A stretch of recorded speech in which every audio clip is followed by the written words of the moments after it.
Hey, quick question. Have you guys heard of the sandwich method? You know what that is? That's when you have something tough to say and you sandwich it in between two good things. So you say the good thing first, then the thing you don't really want to say, and then good thing last. It just makes it easier to digest that way. I'll be getting back to that in a second, but today I'm going to be taking a look at the Xiaomi MiBox. I'm not sure if I'm saying that right. The people over at GearBest sent this to me to review. They're excited to see my review. Here it is. I was really excited about this when I first heard about it a few years ago, so this is not a new device. I was excited because it was one of the only official Android TV boxes. So you may have seen a lot of those Android boxes. There's a ton of them out there, but those are not the Android TV operating system. Those are just running Android like you'd expect on your phone. So Android TV is a little bit different because it's made specifically for TVs, and that's what this is about. As far as I know, the only other device that has that is the NVIDIA Shield, which is considerably more expensive, but I think many have agreed that that is the device to get if you're looking for something that runs Android TV. So this is the part of the sandwich that's the bread, the things I like about this device. So yes, Android TV. Second is that it's relatively inexpensive. It's about the same price as what you'd expect to see for an Amazon Fire TV when they're on sale. I've been excited about this device for a while. I've had all of the other devices. Right now, I still have an Amazon Fire TV, the 4K version, and it works well. The main thing that I was excited about on this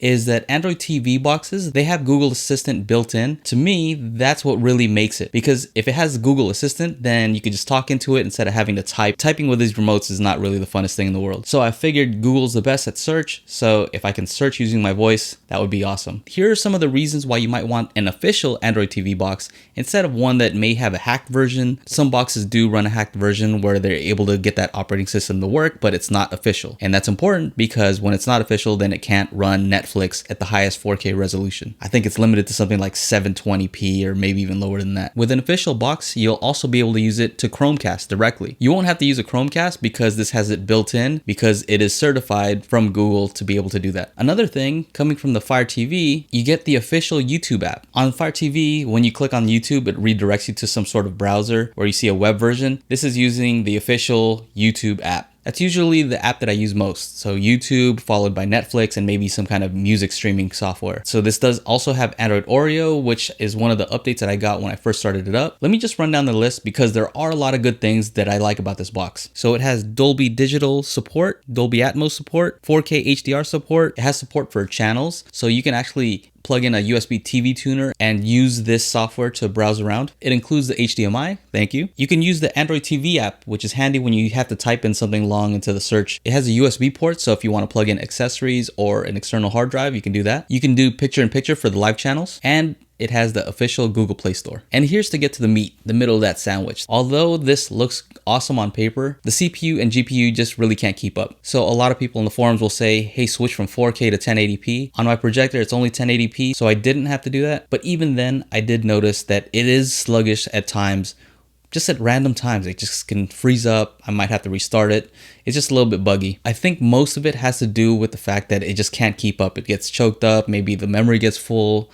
Something with the processor just doesn't seem powerful enough. So keep in mind that NVIDIA Shield, which is more expensive, it's the one that's highly recommended. That one has a much more powerful processor and GPU. So here are the list of things that I didn't like about this. So sometimes the remote doesn't connect. It can be a little bit slow at times. Depending on which app you're in and whether it's in stereo PCM or in Dolby Digital, sometimes the volume control doesn't work. So it might fluctuate a lot depending on which app you're in. So I find that using the volume and keeping it at 50% on the device itself and changing the volume on my receiver is a much better way to keep the volume consistent, but still kind of tricky because the remote does have volume up and down, which I was excited about, but unfortunately it doesn't stay consistent within all the apps. On my projector, for some reason, the default was 60i instead of 60p, which is weird because my projector supports it. When I started it up, it immediately wanted to update to Oreo, which took a while. That's something that they could have done prior to make the experience a little bit better for the end user. If you've used the Chromecast, you know that when you're not using it, you have the option of letting it go through some photos that you've chosen, some different albums, things like that. This one has that option, but it doesn't seem to work. I had to pay extra for an app to be able to do that. People have complained about choppy 4K. Even in 1080p, Netflix can be a little bit choppy sometimes. Sometimes it'll just stop